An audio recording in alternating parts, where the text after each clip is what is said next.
The Senate will come to order. Will the clerk please call the roll? Bridges. Buckner. Present. Coleman. Cook. Excused.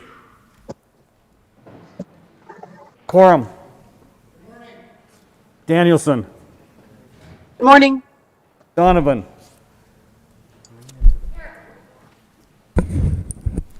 Fenberg. Fields. Gardner.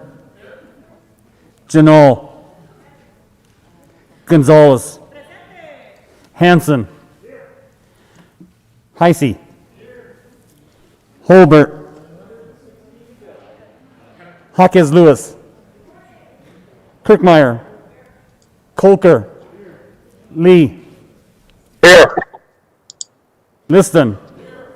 Lundeen. Moreno. Patterson. Priola. Rankin. Rodriguez. Scott. Simpson. Smallwood. Sonnenberg. Story. Here. Winter. Woodward. Zenzinger. Mr. President. Here. With 34 present, 0 absent, and 1 excused, we have a quorum.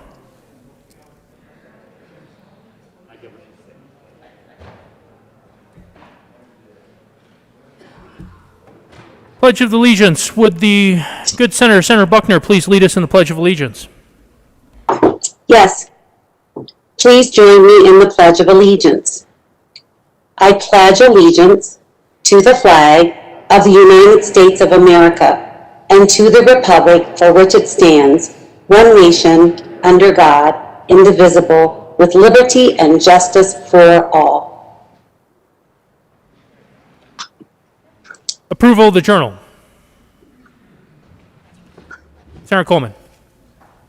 Thank you, Mr. President. I move that the reading of the Journal of Friday, January 15, 2021 be dispensed with and that the Journal be approved as corrected by the Secretary. You have heard the motion.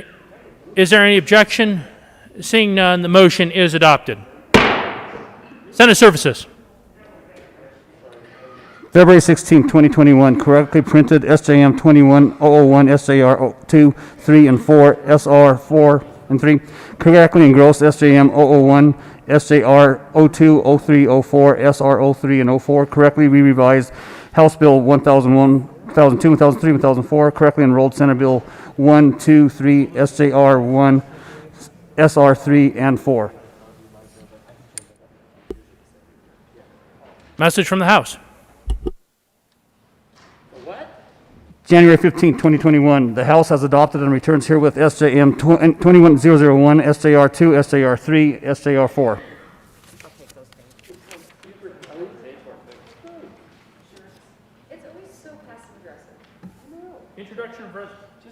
Introduction of resolutions. SR 5 by Senator Sonnenberg concerning the designation of February 4th, 2021 as Missing Persons Day in Colorado. Mr. Majority Leader. Thank you, Mr. President. I move that Senate Resolution 5 lay over 1 day under the rules. You have heard the motion. All those in favor say aye. All those opposed, no. The ayes have it, and Senate Resolution 005 will lay over 1 day under the rules.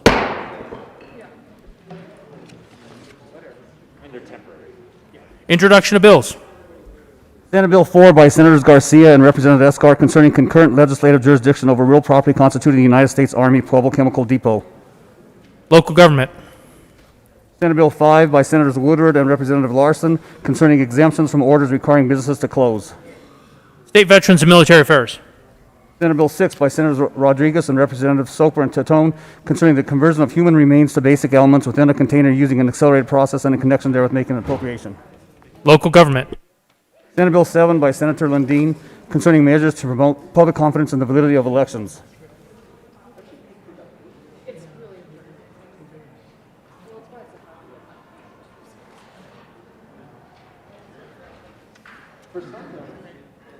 Local government. Senate Bill 7, so State Veterans and Military Affairs. Senate Bill 8 by Senator Simpson and Representatives Valdez, D. and Holtorf concerning removing the word junior from the name of certain colleges.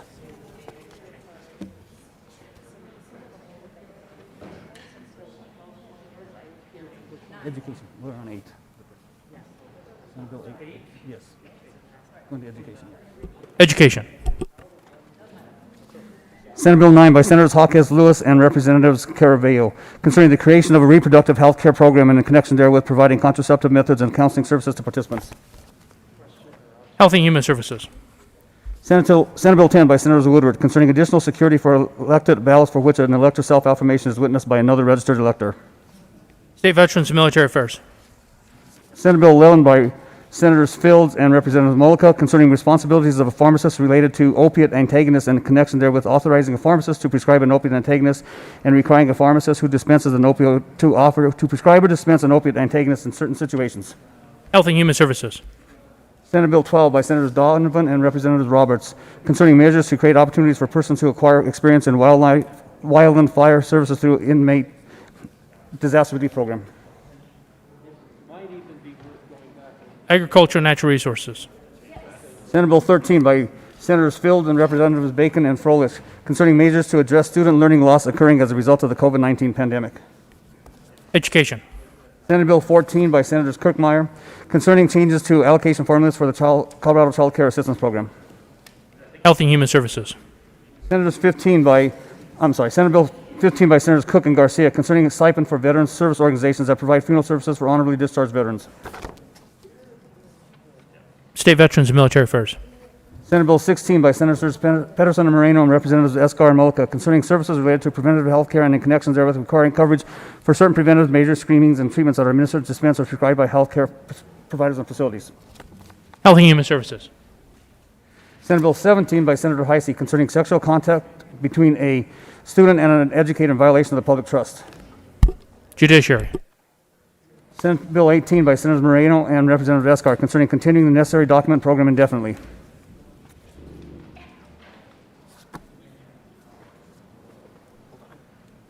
We're on 18. Yes. Health and Human Services. Senate Bill 19 by Senators Coker and Simpson and Representative Tipper and Rich concerning the authority of assessors to mail abbreviated notices of valuation over a postcard for property tax purposes. Local Government. Senate Bill 20 by Senators Hansen and Heisey and Representatives Valdez A. and Soper concerning the valuation of property related to renewable energy for purposes of the property tax. Finance. Senate Bill 21 by Senators Buckner and Heisey and Representatives Young and Carver concerning the enactment of the Audiology and Speech Language Pathology Interstate Compact. Health and Human Services. Senate Bill 22 by Senators Bridges and Smallwood and Representatives Snyder and McKean concerning confirmation of a receipt of written request to perform an audit of a Medicaid provider prior to the commencement of the audit. Health and Human Services. Senate Bill 23 by Representative by Senator Cookmeyer concerning restrictions on non-disclosure agreements affecting state government employees. 23, Judiciary. Judiciary. Senate Bill 24 by Senators Hawkes, Lewis, and Representative Sullivan concerning recognition of the 30th day of March as a commemorative state holiday and in connection therewith designating the 30th day of March as Welcome Home Vietnam Veterans Day. State Veterans and Military Affairs. Senate Bill 25 by Senators Pedersen concerning family planning services for individuals whose income does not exceed 250% of the federal poverty level. Health and Human Services. Senate Bill 26 by Senators Moreno and Representative Ortiz concerning the eligibility of discharged LGBT veterans for specified state benefits. State Veterans and Military Affairs. Senate Bill 27 by Senators Pedersen, Representatives Gonzalez, Gutierrez, and Tipper concerning emergency supplies for Colorado babies and families and in connection therewith providing diapering essentials to diaper distribution centers and making an appropriation. Health and Human Services. Senate Bill 28 by Senator Kirkmeyer concerning compliance with the State Administrative Procedure Act by certain entities and the promulgation of legal standards affecting public health. State Veterans and Military Affairs. Senate Bill 29 by Senator Fenberg and Representatives Garnett and Benavides concerning in-state tuition classification for members of American Indian tribes with historical ties to Colorado. Education. Senate Bill 30 by Senator Holbut and Representative Van Winkle and Tatone concerning criminal theft of rental property. Judiciary. Senate Bill 31 by Senators Bridges and Representative Cutter concerning limits on governmental actions relating to lawful protests. Judiciary. Senate Bill 32 by Senators Donovan and Representative Ortiz concerning establishing a mobile veteran support unit grant program. State Veterans and Military Affairs. Senate Bill 33 by Senator Sonnenberg concerning the adoption of statutory changes related to conservation easements that were recommended by the Conservation Easement Working Group convened in accordance with House Bill 19-1264. Finance. Senate Bill 34 by Senators Quorum concerning the creation of an enterprise that is exempt from the requirements of Section 20, Article 10 of the state constitution to administer a fee-based water resources financing program. Agriculture and Natural Resources. Senate Bill 35 by Senators Rodriguez and Representative Byrd concerning restrictions on certain practices by third-party food delivery services. Business, Labor, and Technology. Senate Bill 36 by Senator Gardner concerning additional procedure requirements for the issuance of emergency public health orders. State Veterans and Military Affairs. Senate Bill 37 by Senator Lundin concerning financial support for parents to provide educational assistance for students who are subject to requiring periods of remote learning during a school year and in connection therewith requiring certain education providers to operate student equity education funding programs. Education. Senate Bill 38 by Senators Enzinger and Smallwood and Representative Kennedy and Van Winkle concerning an expansion of the complementary or alternative medicine pilot program for a person with primary condition resulting in a total inability for independent ambulation. Health and Human Services.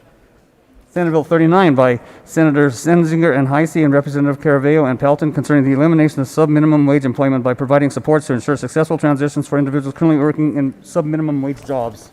Business, Labor, and Technology. Senate Bill 40 by Senator Scott concerning the use of a person's driver's history record to make decisions that concern the practice of an occupation. State Veterans and Military Affairs.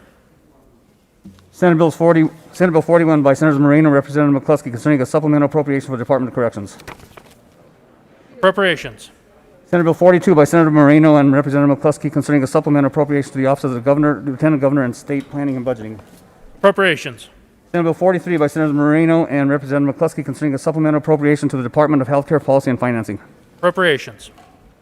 Senate Bill 44 by Senators Moreno and Representative McCluskey concerning a supplemental appropriation to the Department of Human Services. Appropriations. Senate Bill 45 by Senator Moreno and Representative McCluskey concerning a supplemental appropriation to the Judicial Department. Appropriations. Senate Bill 46 by Senator Moreno and Representative McCluskey concerning a supplemental appropriation to the Department of Law. Appropriations. Senate Bill 47 by Senator Moreno and Representative McCluskey concerning a supplemental appropriation to the Department of Natural Resources. Appropriations. Senate Bill 48 by Senator Moreno and Representative McCluskey concerning a supplemental appropriation to the Department of Personnel. Appropriations. Senate Bill 49 by Senator Moreno and Representative McCluskey concerning a supplemental appropriation for the Department of Public Safety. Appropriations.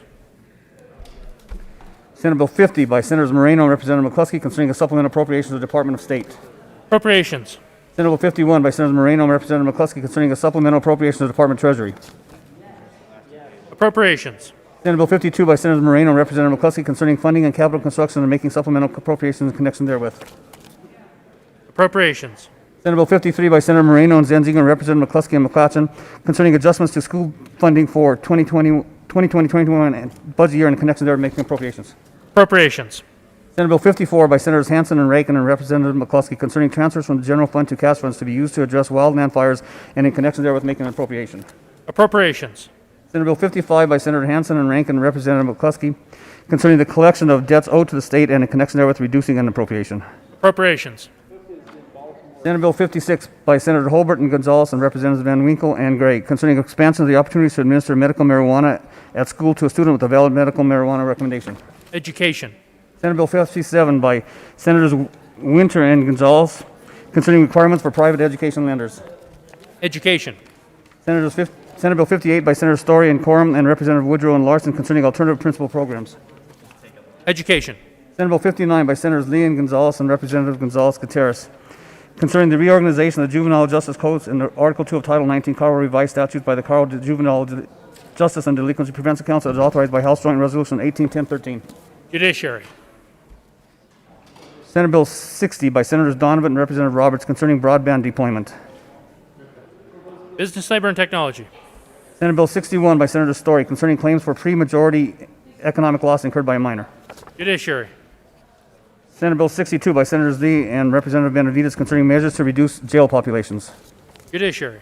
Senate Bill 63 by Senator Sonberg concerning an expansion of the ability of the existing association consisting of multiple employers to offer health care benefits to the members of the association. Business, Labor, and Technology. Senate Bill 64 by Senators Garcia and Cook and Representative Mullica concerning criminalizing retaliation against an elected official. Judiciary. Appropriations. Senate Bill 65 by Senators List and Representative Mullica concerning the disclosure of information related to the gasoline and special fuels tax. Finance. Senate Bill 66 by Senator Lee and Representative Michelson Janae concerning juvenile diversion programs. Judiciary. Senate Bill 67 by Senator Quorum and Hanson concerning measures to strengthen civics education in Colorado. Education. Senate Bill 68 by Senators Gardner and Lee and Representative Soper and Snyder concerning the enactment of the Colorado Revised Statutes 2020 as a positive and statutory law of the state of Colorado. Judiciary. Senate Bill 69 by Senators Priola and Representatives Valdez A. concerning license plates and in connection therewith specifying that the license plates of a motor vehicle that is classified as Class C personal property expire upon the sale or transfer of the motor vehicle and authorizing the issuance of license plates in previously retired styles. Transportation and energy. Senate Bill 70 by Senator Moreno and Representative Byrd concerning the authority of a board of county commissioners to require the registration of businesses. Local government. Senate Bill 71 by Senator Buckner concerning measures to limit the detention of juveniles. Judiciary.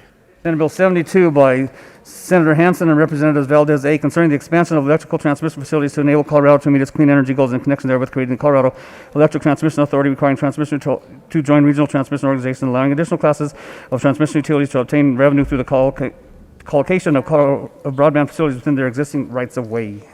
Transportation and energy. Senate Bill 73 by Senators Danielson and Corman, Representatives Michelson, Janae, and Soper concerning changing the statute of limitations applicable to civil actions alleging sexual misconduct for which the statute of limitations has not yet run as of January 1st, 2023. Health and Human Services. Senate Bill 74 by Senators Quorum concerning expungement from conviction records for nonviolent offenses. Judiciary. Senate Bill 75 by Senators Gardner, Representatives Tipper, and Young concerning supported decision-making agreements for adults with disabilities and in connection therewith authorizing such agreements as an alternative or supplemental to a guardianship. Judiciary.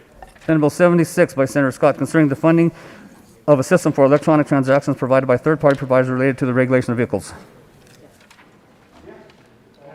Transportation and energy. Senate Bill 77 by Senators Gonzalez and Representatives Benavides and Kipp concerning the elimination of verification of individual lawful presence in the United States as a requirement for individual credentialing. Business, labor, and technology. Senate Bill 78 by Senators Hawkins, Lewis, and Danielson and Representative Sullivan Herod concerning the responsibility of an individual firearm owner to report a missing firearm. Judiciary. Senate Bill 79 by Senator Sonnenberg and Representative Pelton concerning the sale of animals for consumption to informed end consumers in a manner that exempts the sale from certain laws. Health and Human Services. Senate Bill 80 by Senators Woodward and Representative Byrd and Bradford concerning protections for entities that comply with public health guidelines related to COVID-19. Business, labor, and technology. Senate Bill 81 by Senators Colker and Representative Michael Janae concerning procedural measures to prevent the misuse of a safe-to-tell program. Judiciary. Senate Bill 82 by Senator Priola concerning authorization for certain alcoholic beverage license holders to hold festivals for alcoholic beverage retail activity. Business, labor, and technology. Senate Bill 83 by Senators Hanson and Representative Herod concerning the modification of the requirement for the fiscal year 21-22 that the annual appropriation for student financial assistance for higher education increase by at least the same percentage as the aggregate percentage increase of all general fund appropriations to institutions of higher education. Appropriations. Senate Bill 84 by Senator Smallwood and Representative Gray concerning the authority of local governments to prohibit the operation of motor vehicles upon roughed-in roads when necessary for the protection of the public.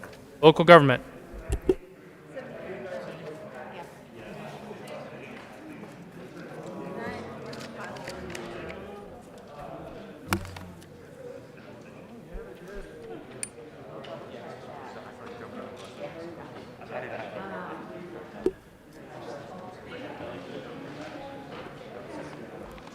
Members, before we proceed forward, I want to proceed a little bit out of order just to acknowledge our new clerk and his effort right now, Mr. Panetta.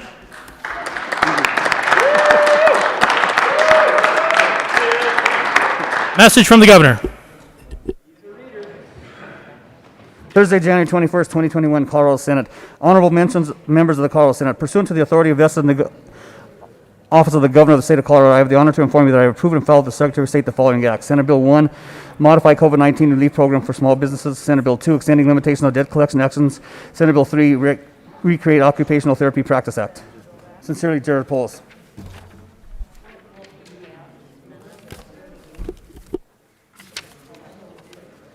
October 26, 2020, to the Honorable Colorado Senate. Ladies and gentlemen, pursuant to the powers conferred upon me by the Constitution and Article 4, Section 6, and laws of the State of Colorado, I have the honor to designate, appoint, and submit to consideration the following: Executive Director of the Department of Military and Veterans Affairs and Adjutant General, for a term expiring at the pleasure of the Governor, Brigadier General Laura Killian of Golden, Colorado, appointed. Sincerely, Jared Polis, Governor.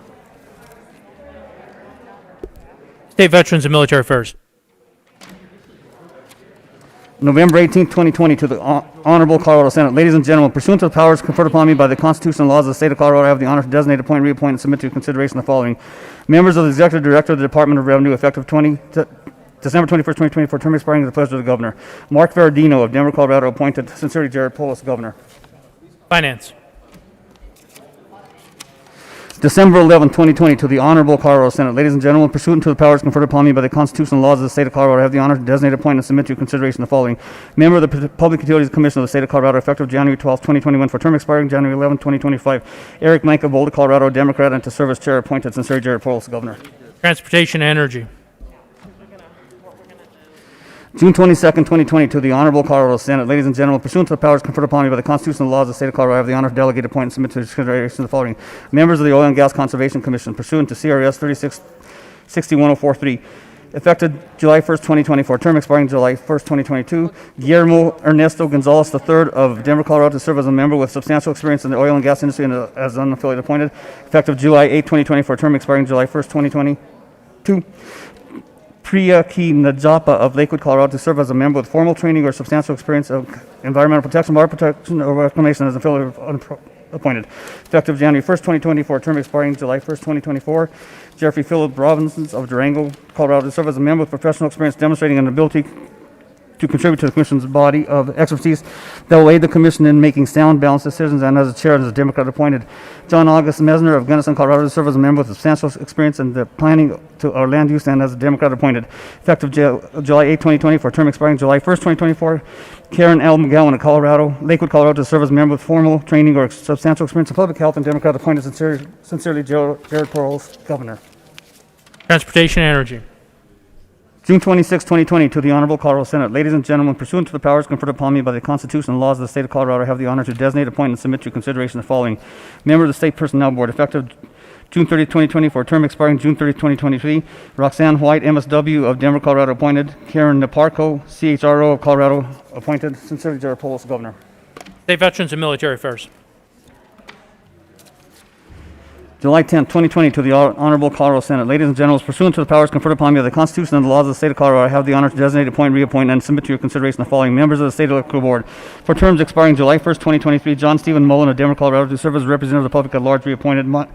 Monique Cisneros of Castle Rock, Colorado, to serve as journeyman electrician who is not an electrical contractor, appointed. Sincerely, Jared Polis, Governor. Transportation and Energy.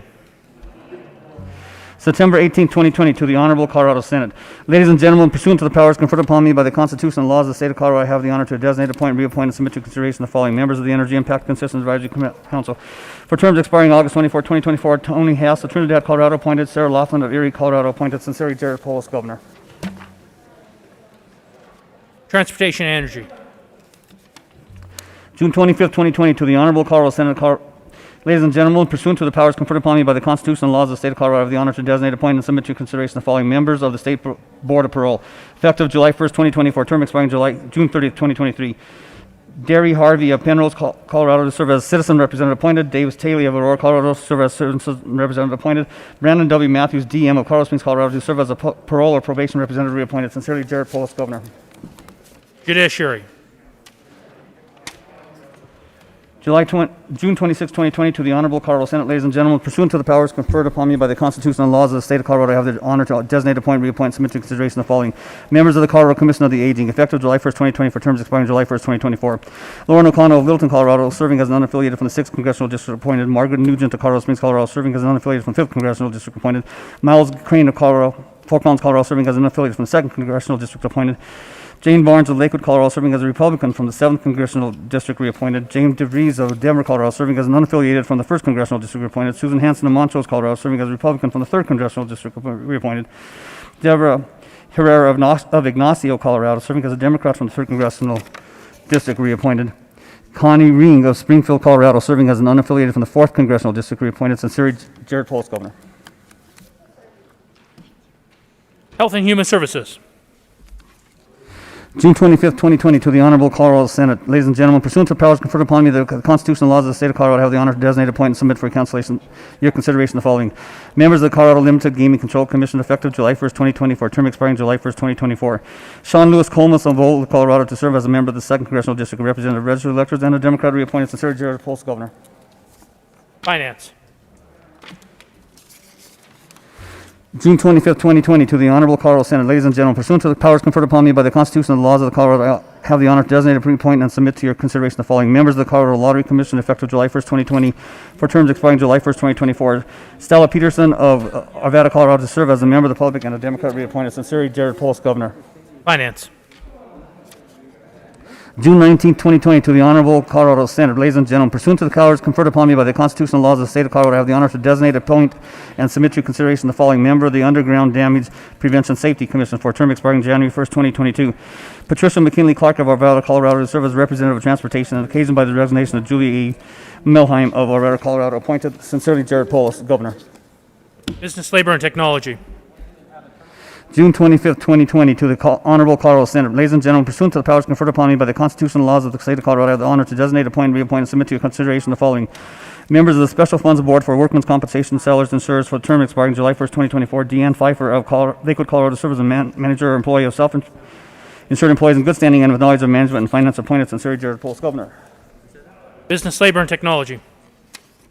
June 25th, 2020, to the Honorable Colorado Senate. Ladies and gentlemen, pursuant to the powers conferred upon me by the constitutional laws of the state of Colorado, I have the honor to reappoint and submit to your consideration the following members of the State Historical Society Board of Directors, effective July 1st, 2020, for terms expiring July 1st, 2023. Luis Benitez of Littleton, Colorado, appointed. Penfield Tate III of Denver, Colorado, appointed. Mary Sullivan of Denver, Colorado, appointed. Marco Abarca of Denver, Colorado, appointed. Sincerely, Jared Polis, Governor. Business, Labor, and Technology. June 19, 2020, to the Honorable Colorado Senate, Colorado General Assembly, State Capitol. Ladies and gentlemen, pursuant to the powers conferred upon me by the constitutional laws of the Director of Colorado, I have the honor to designate, appoint, reappoint, and submit to your consideration the following members of the Colorado Health Facilities Authority Board of Directors, effective June 30, 2020, for terms expiring June 30, 2024. Beverly K. Sloan of Denver, Colorado, unaffiliated, reappointed. Dennis Jones of Centennial, Colorado, Republican, appointed. George W. Gray III of Denver, Colorado, Democrat, appointed. Sincere, Jared Polis, Governor. Health and Human Services. September 25th, 2020, to the Honorable Colorado Senate. Ladies and gentlemen, pursuant to the powers conferred upon me by the Constitution and the laws of the state of Colorado, I have the honor to designate, appoint, reappoint, and submit to your consideration the following members of the Board of Trustees for the Colorado School for the Deaf and Blind for a term expiring July 1st, 2022. Michael George Merrifield of Colorado Springs, Colorado, Democrat, occasioned by the resignation of Nancy Inez Brown, appointed for a term expiring July 1st, 2024. Teresa Leigh Ryford of Canyon City, Colorado, Democrat, reappointed. Megan Sarah Clausen of Denver, Colorado, Democrat, appointed. Sincerely, Jared Polis, Governor. Education. December 4th, 2020, to the Honorable Colorado Senate. Ladies and gentlemen, pursuant to the powers conferred upon me by the Constitution and laws of the state of Colorado, I have the honor to designate, reappoint, and submit to consideration the following members of the Board of Trustees for the University of Northern Colorado, effective December 31st, 2020, for terms expiring December 31st, 2024. Richard Lee Monfort of Greeley, Colorado, to serve as Republican, reappointed. Patricia Barella Rivera of Denver, Colorado, to serve as a Democrat, reappointed. Sincerely, Jared Polis, Governor. Education. Signing of bills.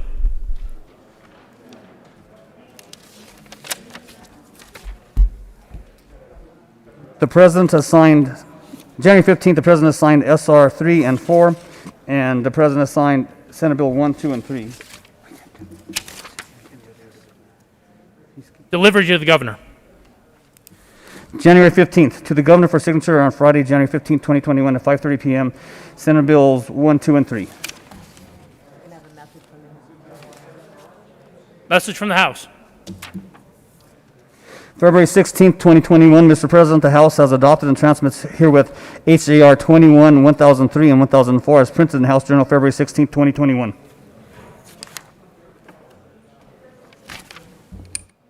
Mr. Majority Leader.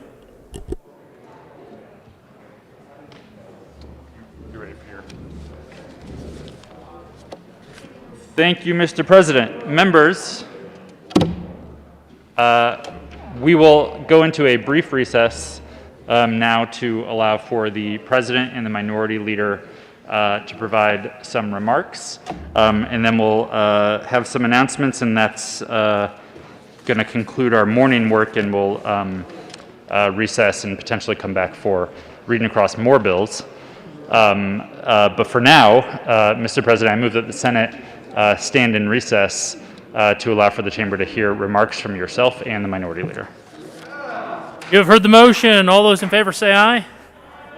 All those opposed, no. The ayes have it, and the motion is adopted. The Senate will stand in recess.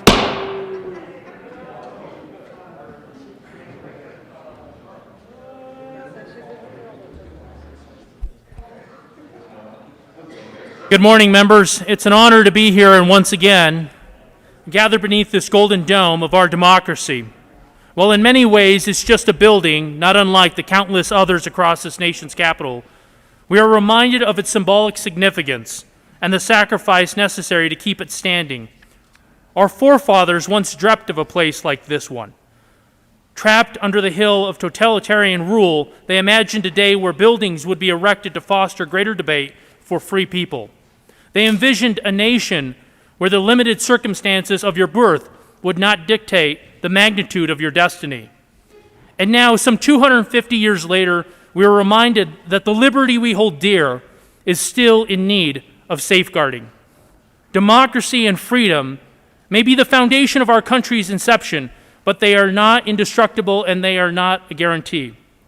It takes all of us, every single day, striving to live up to the transcendent ideals of our republic in order to keep it. This task has been handed down through generations, in war times and in peace, in recession and in prosperity, in devastation and in growth. Despite struggles or ease, this body is responsible for reaching beyond the hardship of our present moment towards a future of greater opportunity.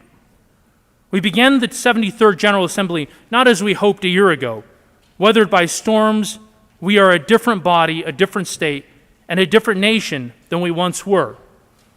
We are also sobered by the losses we have faced, and yet our devotion and commitment to this immense task before us remains unaltered. I want to thank each of you for your partnership and collaboration in navigating one of the most turbulent legislative years to date. Without the resilience of your resolve, our state would not be experiencing the improvements we are seeing today. But most importantly, I would like to take a moment to thank our frontline workers and community heroes who have braved this storm unflinchingly. Battered by the relentless winds and the torrential rains of this pandemic, nurses, doctors, emergency responders, teachers, grocery clerks, sanitation teams, postal workers, daycare providers, and elderly caregivers have selflessly served our community and our country during one of the most heartbreaking times in our history, putting the well-being of others before their own, and pressing forward even in the darkest of hours. This virtuous compassion of their contribution inspired a nation when we all seemed lost. It is what reminded us of our greater connectedness and gave us hope for the future, hope that in many ways has been hard to come by. For a crisis has borne down on us with unrelenting force and has persisted to this very day to tear apart our economy, upend our lives, and rob us of our loved ones. Meanwhile, a different battle has raged on another front, one of violence, division, and hatred. We are war-torn, but not by the hands of a foreign adversary, but by the malice grown from within. Brother turned against brother, we have walked the tightrope over ultimate destruction, reminded once again of the dire consequences of a nation divided. While political tribalism is nothing new, and the mechanism in which it is grown has become all too pervasive. With the click of a button, we can enter a world that confirms our worst fears and breeds bitter bias. We sit in echo chambers created by companies that magnify our differences and profit from our fears. And somehow, in the mess of it all, some leaders in government have decided that fanning the flames of hatred is more politically viable than standing up for what is right, good, and true. This selfish allegiance to political expediency, though newly inflated, has been around for generations, creating a system that props up the wealthy and penalizes the poor, an economy that siphons hard work by the many to create power for the few. So let us be clear, our road to recovery and reconciliation is littered with daunting challenges that will not be solved painlessly or mastered overnight, and yet, with a persistent and steady determination, they will be overcome. Today we gather to recommit ourselves to this task. We come ready and willing to not just recover from this pandemic and this civil discord that has gripped our nation, but build back a better, strong, more just Colorado. A Colorado that upholds the principles of freedom, equity, and opportunity. A Colorado that dares to carry on our great tradition of bold leadership. Because at our core, We are pioneers and frontiersmen. The legacy of a daring few who braved the unknown in search of a brighter future. But it is no longer the rugged terrain that begs to be bested. It is the frontline social, political, and environmental progress. Like the wilderness of the West, this pursuit is not for the timid. For it requires a visionary's creativity, a sage's wisdom, and a trailblazer's courage. It asks us to toil until our backs ache, to dig deep, to reach high, to heal wounds, and to repair breaks. It also asks us to remember that we are stronger together than apart. Every generation has their hill to climb, and this is ours. We stand at the foot of a massive recovery mission. But before weariness weighs down our feet, we must remember how far we've come. With finite funds, we were able to join together and work across the aisle to deliver results for our state, passing meaningful legislation to address childcare shortages, utility costs, and food insecurity. We prioritized struggling Coloradans and small businesses by allocating millions in historic housing reliefs and rescue grants. We protected workers from retaliation, ensured employers offered paid sick leave, and expanded access to unemployment insurance in a time when so many have lost their jobs. We revised unfair tax policy that overburdened hardworking families and shielded we revised unfair tax policies that overburdened hardworking families and shielded powerful corporations. And we passed the most ambitious policy proposal addressing police violence in the country. But our work is far from over. We are still in the midst of a crisis. Over 5,000 Coloradans have died from COVID-19, and hundreds more are currently hospitalized. Too many people are still out of work and facing inconsistent and inadequate unemployment support. Too many children go to bed hungry. Too many families face eviction. Too many businesses contemplate closure. We must stop the bleeding.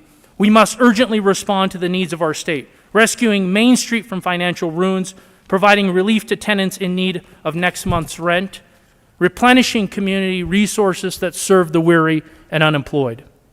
We must help schools reopen and address the mental health burdens of our residents. We must bolster vaccine distribution and ensure every Coloradan has access to this life-saving protection. We must, and we will, because resilience is the path that promises reward, a path that is not a stranger to us, but rather covered with our footprints. For there have been many times in our history when we could have given up, but instead we found it in ourselves to not only press on, but offer a hand, understanding that we rise and fall as one. Like the trials of previous generations, this pandemic has and will make us stronger. But it will also make us more connected, more human. Not because such a conclusion is a given, but because we can choose to transform pain into purpose. This last year may have been defined by darkness and loss, but what was often missed was the quiet camaraderie and kindness felt between each other.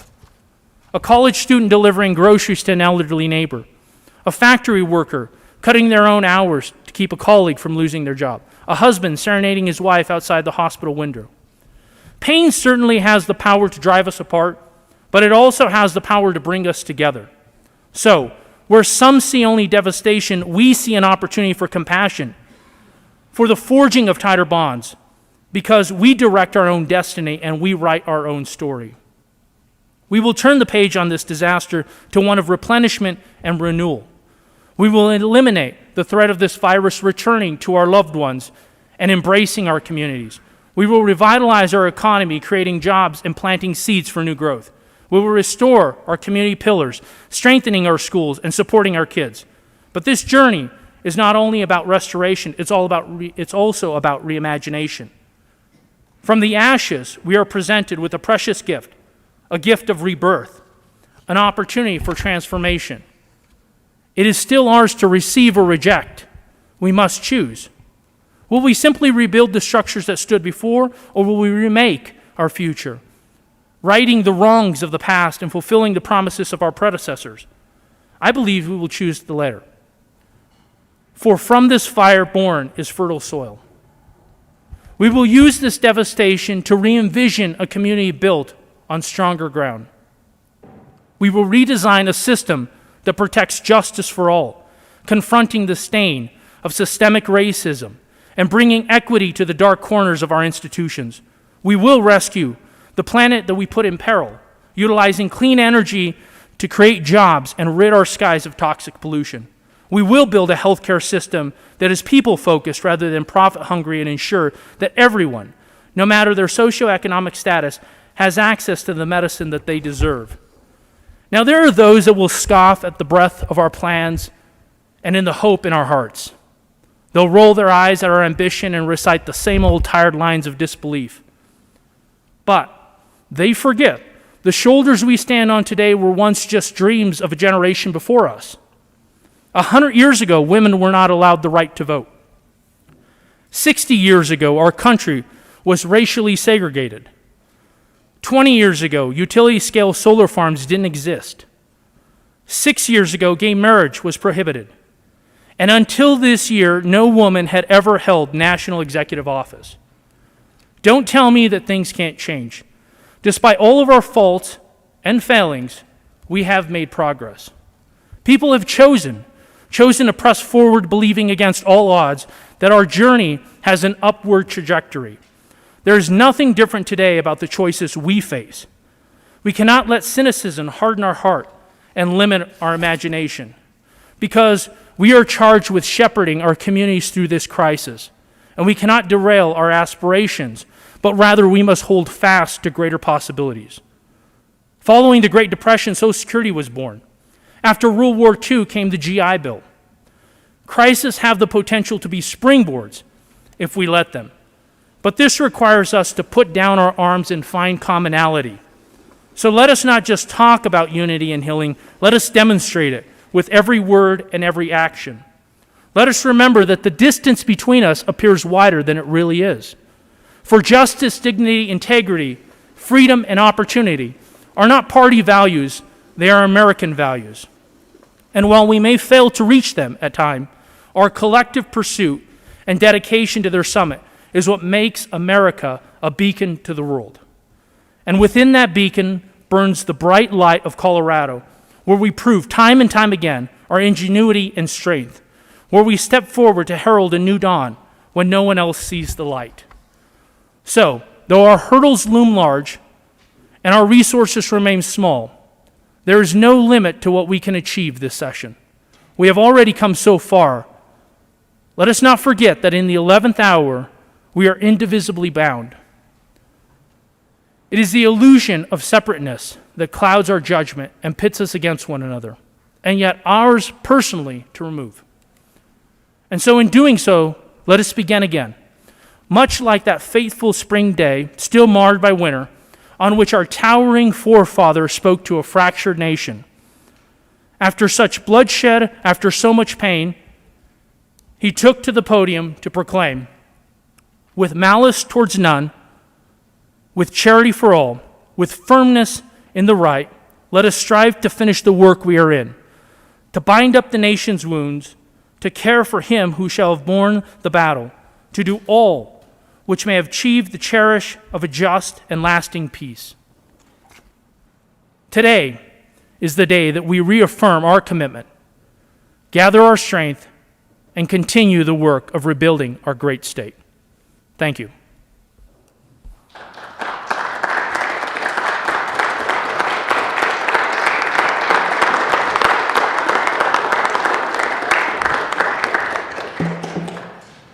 Mr. Minority Leader. Thank you, Mr. President.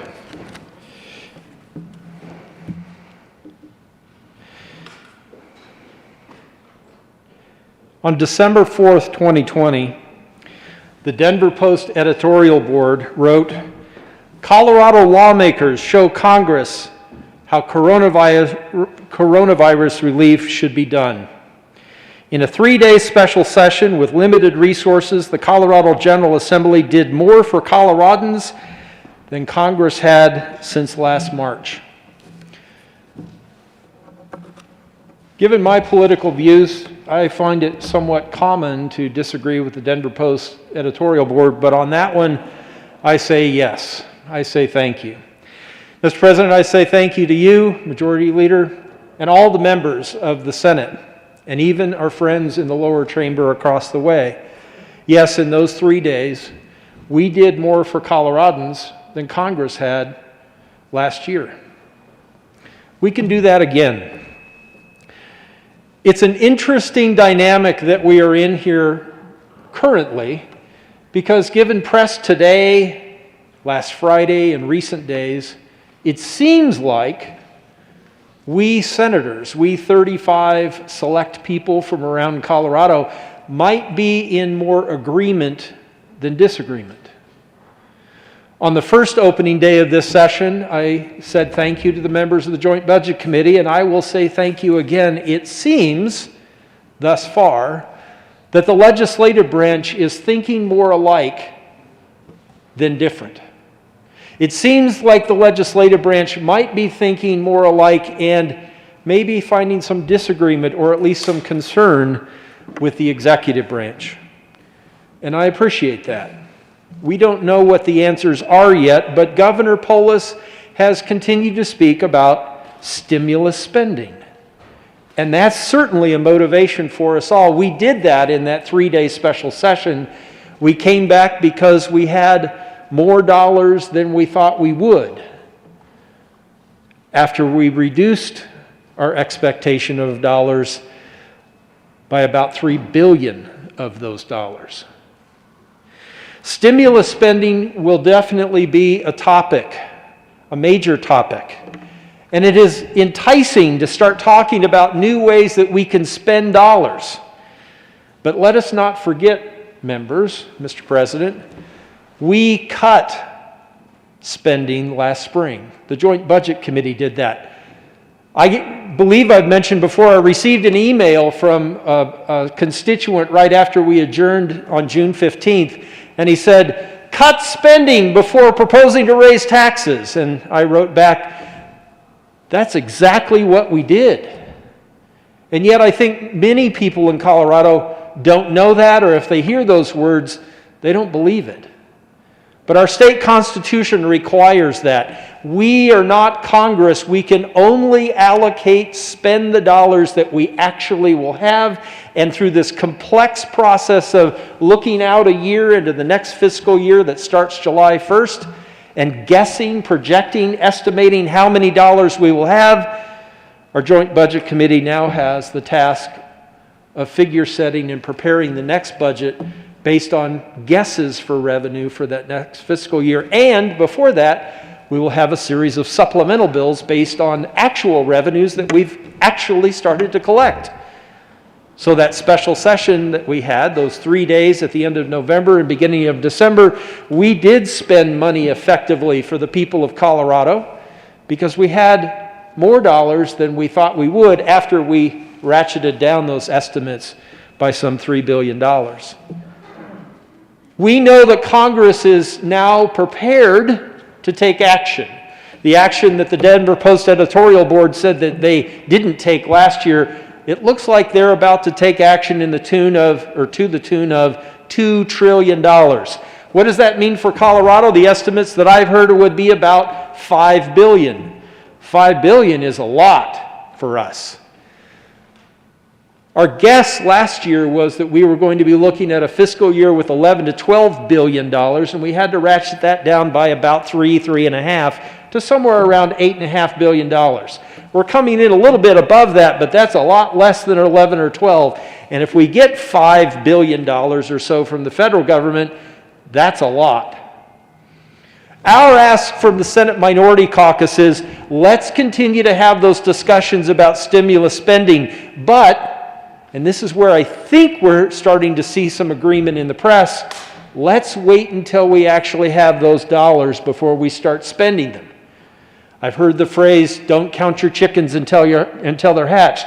Let's make sure we even have eggs before we count the eggs before they become chickens. If we've got $5 billion coming from Congress, from the federal government, that's good news for us. We believe in the Senate Minority Caucus that our focus should first be restoring where the cuts were made.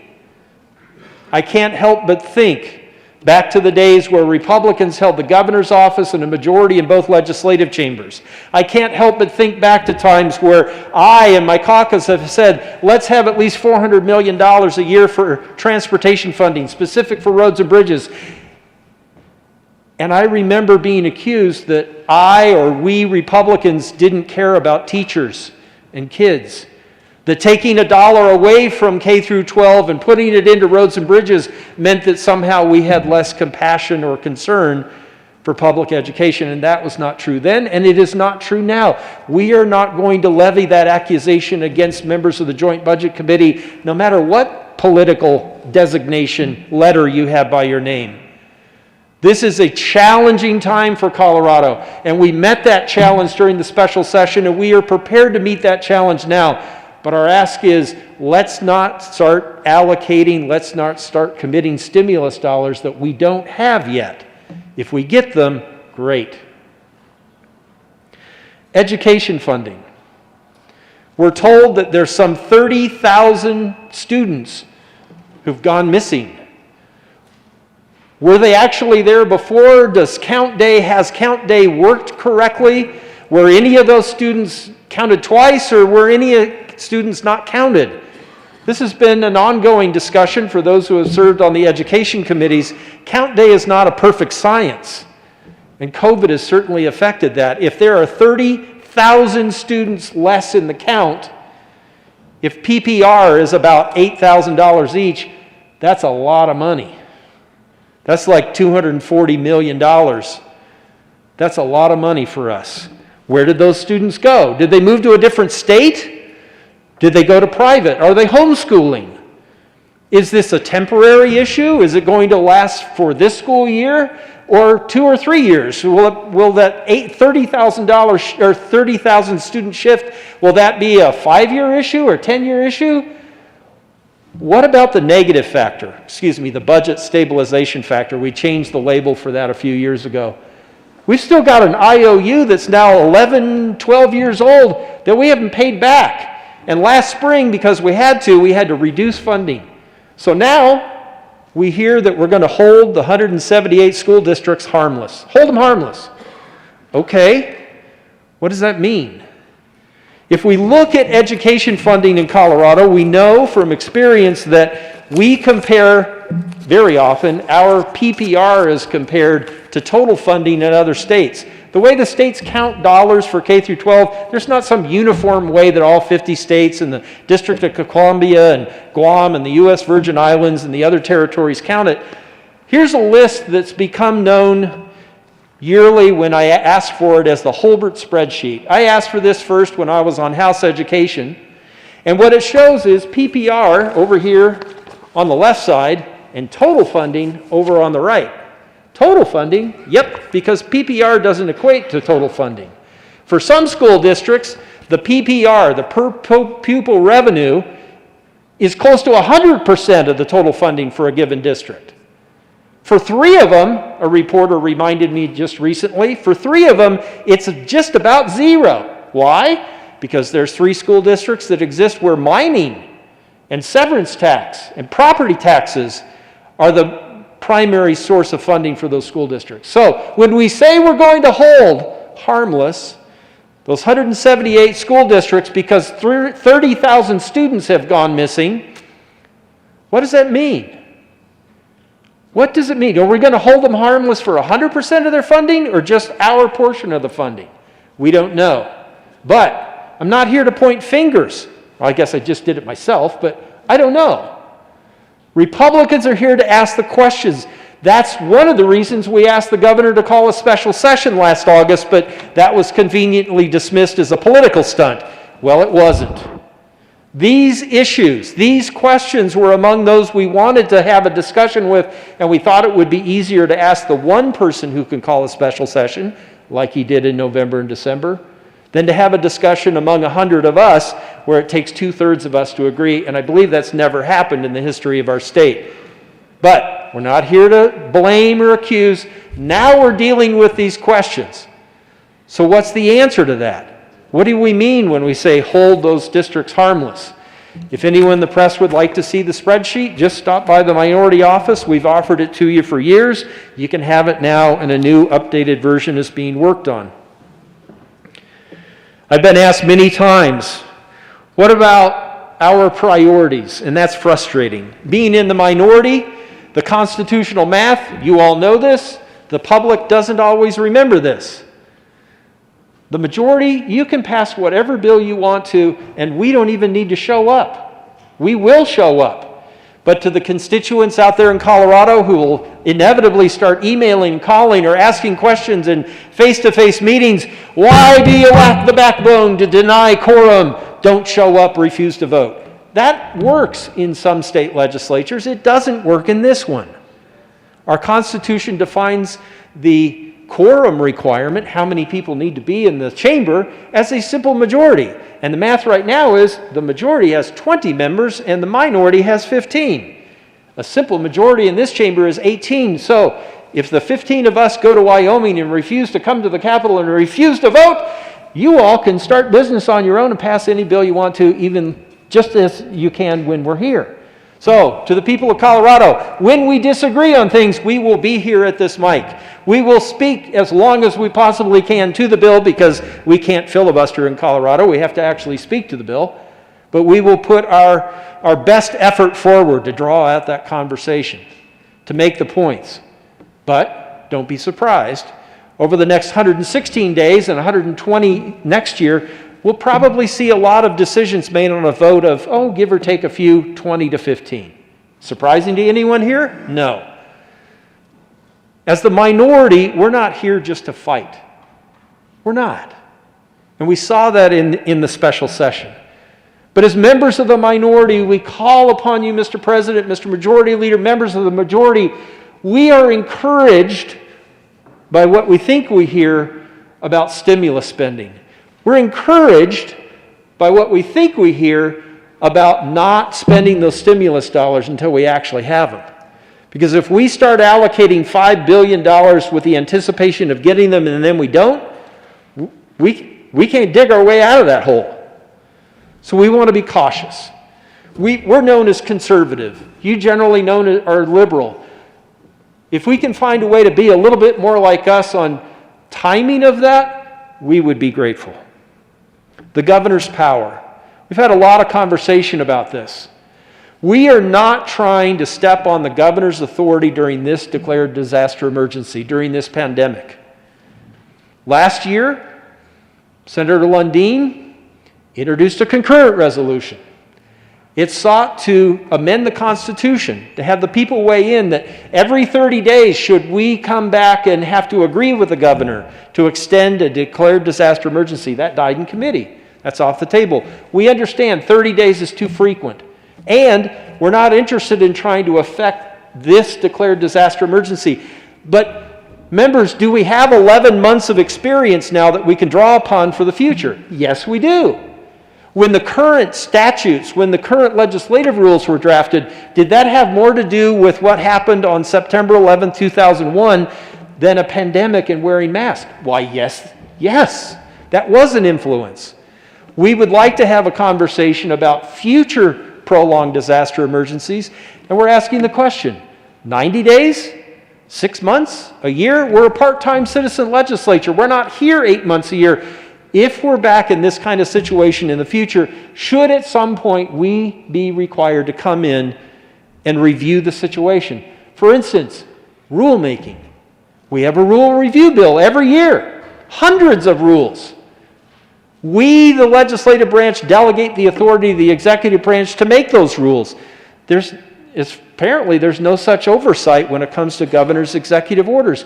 Did any of you ever anticipate that we would have a governor issuing over 300 executive orders over a year-long period?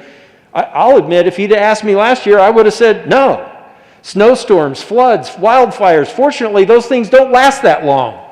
But now we have this experience. Should we stand up as a legislative branch and say, yeah, we should come back after 6 months or 9 months or some time period and look at the effect of those rules made by executive order? That's not stepping on the authority of the man who happens to sit in the governor's seat right now. That's asking a future question. We as Coloradans, where should our legislative branch be in that dynamic? Have you heard from constituents who have asked you why you decided to open hair salons at 50% of the posted occupancy or 10 people, whichever is less? Have you had to explain to them that you didn't make that decision? I have. Have you talked to constituents, maybe people who work at restaurants or bars or breweries? Why did we cap their capacity a certain percentage? We didn't do that. How about the distribution of vaccine? Have you talked to anyone about the plan to distribute the vaccine and why they didn't like it and asked you why you did it that way and then you had to explain you didn't? I'm not here to blame Governor Polis and his administration. I'm saying that the people who will sit in our seats in the future, if they are faced with a pandemic, let's not put them in the same situation. Let's give them some ability to respond as a legislative branch. Finally, Mr. President, I think that what we seek as the minority caucus is to get government out of the way. I cannot wait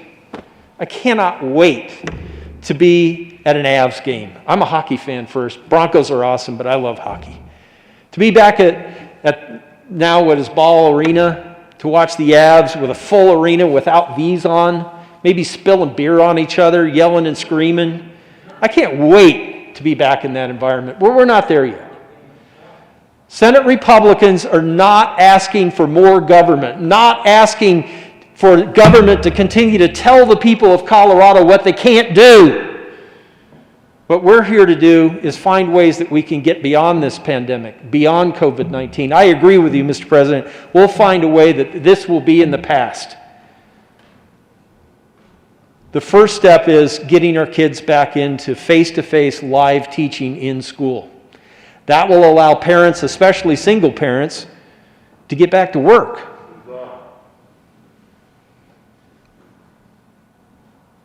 And then when people can get back to work, employers can start hiring, can get people back into their offices, back into those workplaces.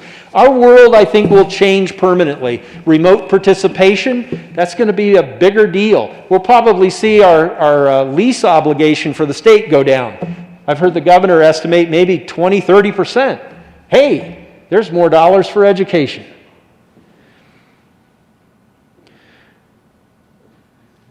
Senate Republicans are looking forward to the opportunity to work together on these things, but just to start where I ended, or end where I started, the other way around. We want to be very careful that we don't start over-promising and under-delivering. If there's $5 billion federal dollars coming, they can deficit spend, and they do. We can't.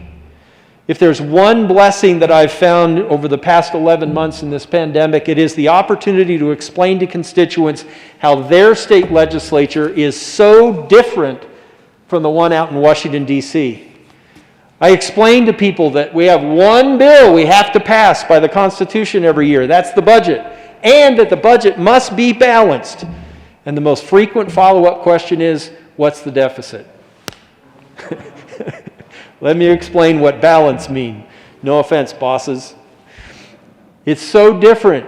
And I wish the press would write about it more so people would say, wow, I live in a state that doesn't carry long-term debt like that. We don't have deficit spending. We can't borrow. But if Congress decides to do this $1.9 or $2 trillion stimulus and there's $5 billion coming, we're going to have a lot to do. What we're asking is, let's restore the cuts that had to be made last spring before we find new ways to spend money. Does that mean that we don't care about people getting back to work? No, we do. I think the best thing we can do is get the schools back open, fund them adequately, maybe even cut into that negative factor. But let's restore where we cut first before we imagine new ways to spend money. Mr. President, we did it during the special session. I think we showed again during the first 3 days of this session. And as we venture into day 4 with 116 left, we can get this done. Mr. President, let's get to work. Thank you.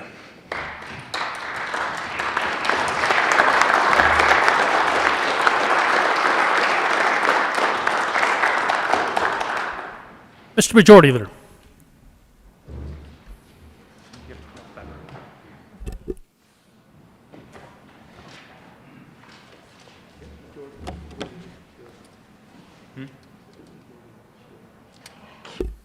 Senate will come back to order. Mr. Majority Leader.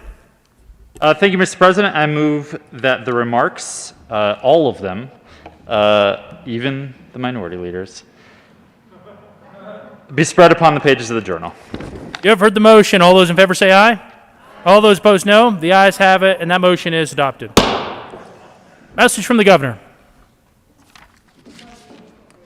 December 4th, 2020, to the Honorable Colorado Senate. Ladies and gentlemen, pursuant to the powers conferred upon me by the Constitution and laws of the state of Colorado, I have the honor to designate, appoint, reappoint, and submit to consideration the following.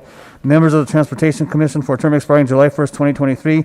Elizabeth Hickey, J.D. of Colorado Springs, Colorado, to serve as Commissioner from the 9th Transportation District, and occasioned by the resignation of Irving Halter of Colorado Springs, appointed. Sincerely, Jared Polis, Governor.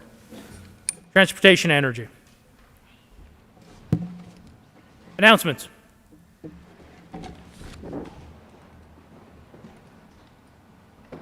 Senator Chenal. Thank you, Mr. President. And members, guess what? We, at the Senate Local Government Committee, we're going to get right to work today.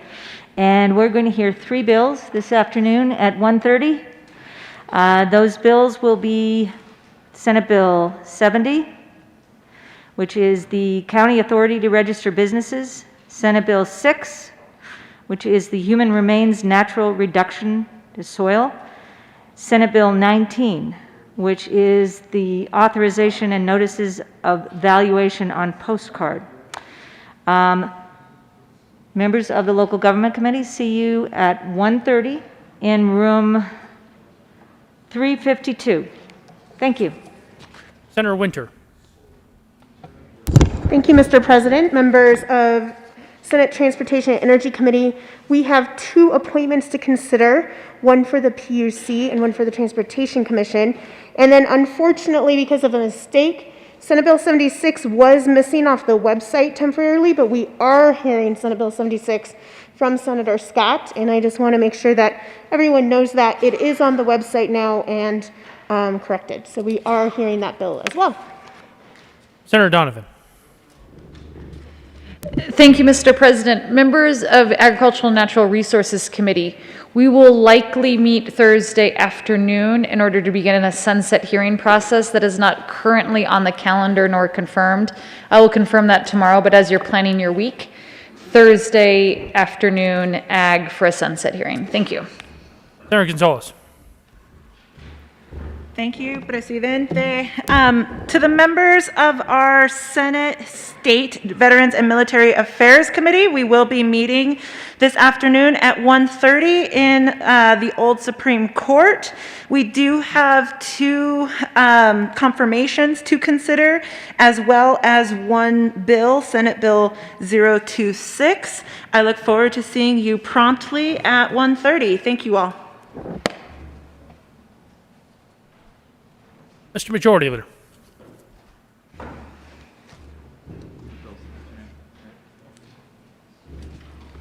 Thank you, Mr. President. Members, a couple of announcements. Tomorrow, we will be heading to the House chamber, that little room down the hall, to hear from the governor for the State of the State address, which was delayed due to our recess. So that will be happening tomorrow at 11 a.m. So we will be coming to the floor in the morning and starting at 9 a.m. And doing some work before we head over to the House chambers for that address at 11. We will also be streaming the State of the State here in the Senate if you would prefer to just sit at your desk and watch, because there will be social distancing going on. We will not all be on the floor. In fact, I think all of us, for the most part, will be in the House gallery. So, you decide. The State of the Judiciary is going to be the following day. That will be, please know that that will be at 10 a.m. So the State of the State's at 11 a.m. State of the Judiciary is at 10 a.m. On Thursday. And that also will be streamed here in the Senate chamber if you'd prefer to watch it from your desk. The sergeants will be and may have already passed around a couple of things for you to sign and initial. It is a signature and initial sheet. So you will hopefully not get confused and initial the signature sheet or sign the initial sheet. It should be obvious. It is for making sure that, when you sign bills for sponsors and whatnot, that we have an updated set so we can confirm your signature and your initials. Please get that done before you leave the floor today. You will also, some of you may have not done your green sheets yet, so please sign and turn in your green sheets for travel expenses today to the front desk so that we can get those processed. We will, one last thing actually, rule books. So we made some changes to the rules, and there are probably 2 rule books on your desk or near your desks. One was handed out previously. There's another one that is the updated one that you should use. Look at the dates. It's a little confusing because one is blue and one is also blue. But it's a different blue.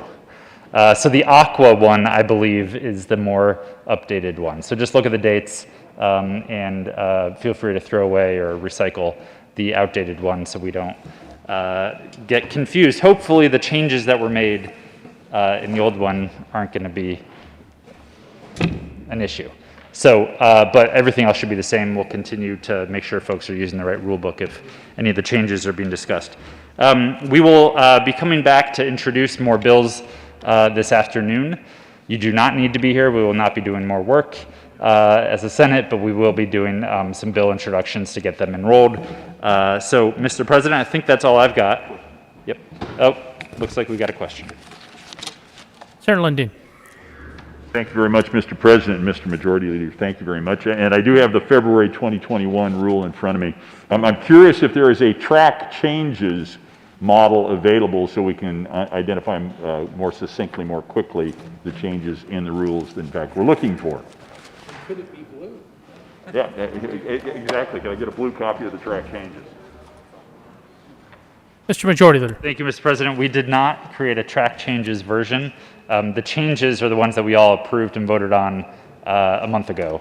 So I would direct you to that resolution that made those changes. That's the only change that would be in this updated set. Beautiful. Thank you.